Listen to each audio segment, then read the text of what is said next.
Hi guys, welcome back to my YouTube channel, and in this video I will be speaking about whether or not AI will replace human translators.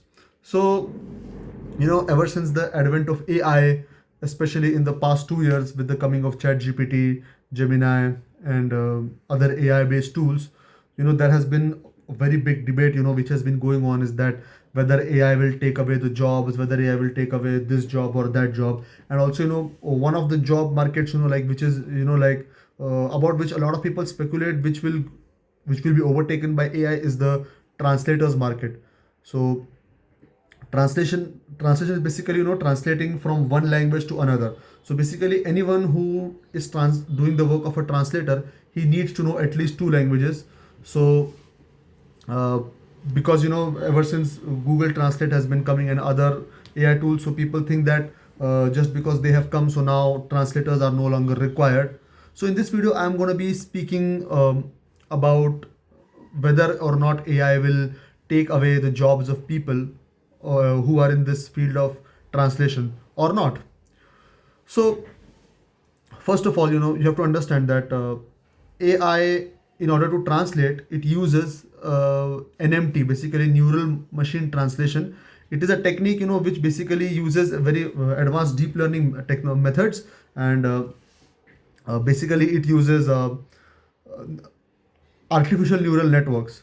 So basically, you can understand is that there is one language which is given as an input, and the language which needs to be translated into is an output. So this is basically the NMT mechanism. So the way this kind of works is that there's actually a very very deep. You need to know more, a lot more about neural networks and the propagation method and about the accuracy. So this video will be too, so explaining that will be too long in this video.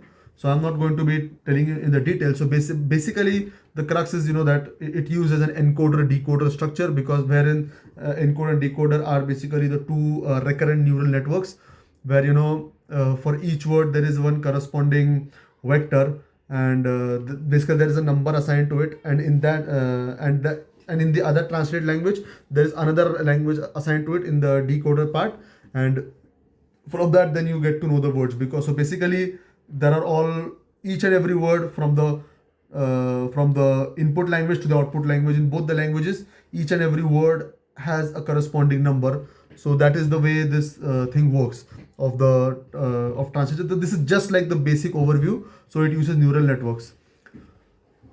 So this is the overview which I've given about that, how languages are translated from one language to another.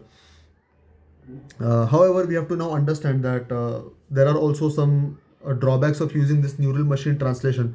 Number one, the very first disadvantage which we can see is that there is a lots and lots of data which is required to translate both the languages. You need a heavy amount of data, but you see there are also languages which yet don't have that many resources and not a lot of data in their languages. Like you can take the examples of like maybe Georgian language. Of course, languages like Georgian, Armenian, Bulgarian, these still have a good amount of data, but the data available for these languages is nowhere near that of compared to that of Mandarin, Korean, German, Spanish, English.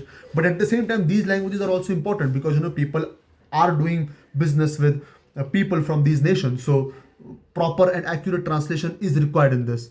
Also, second disadvantage what I'm feeling is that, because the neural machine translations are not able to exactly deal with the grammar, because it's quite possible that the language from the one language and the other language, so these two languages might be from different language families. One can be from the Indo-European group of languages, the other could be from Uralic group of languages. So these basically have the completely different grammar. So that's the reason, like at times the NMT might translate it as it is into the other language, but when you come into the other language, because its grammar and connotations and punctuations are different, the way they use, so that's the reason why it doesn't make sense. So that is also where these days like Google Translate is still not able to cope up with this thing. So this is also a second disadvantage, is that it is still not able to deal accurately with the grammar. See, and third is that basically the neural machine translations are not that adept with the cultural references and also with the what to say cultural references and idioms and all those things, because if you want to translate one idiom into another, so it's very difficult for an NMT to do it, because if it translates it as it is, then again it's a big problem. So these are some of the disadvantages which I've told about the neural machine translation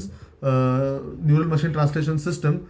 But it is improving day by day with the advent of AI and more people coming into AI. So it's going to improve more and more, but it's going to take more time.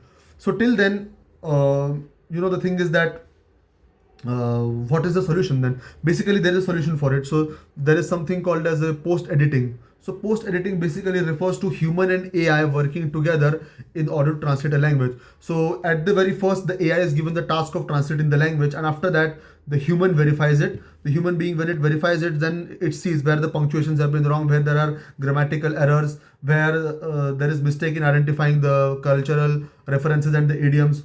So that's where a human being comes into play, because if the human being because human being knows these things better, and AI, at least as of now, is not able to do these things.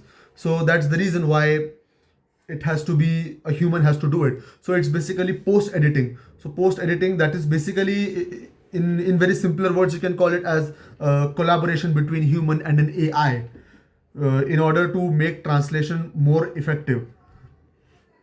Of course, the errors by human and the error by AI both have to be taken into account, but overall, it definitely reduces the error. You see, so basically, you can say using AI for speed and accuracy, and using basically AI for speed and using human for accuracy and identifying cultural references.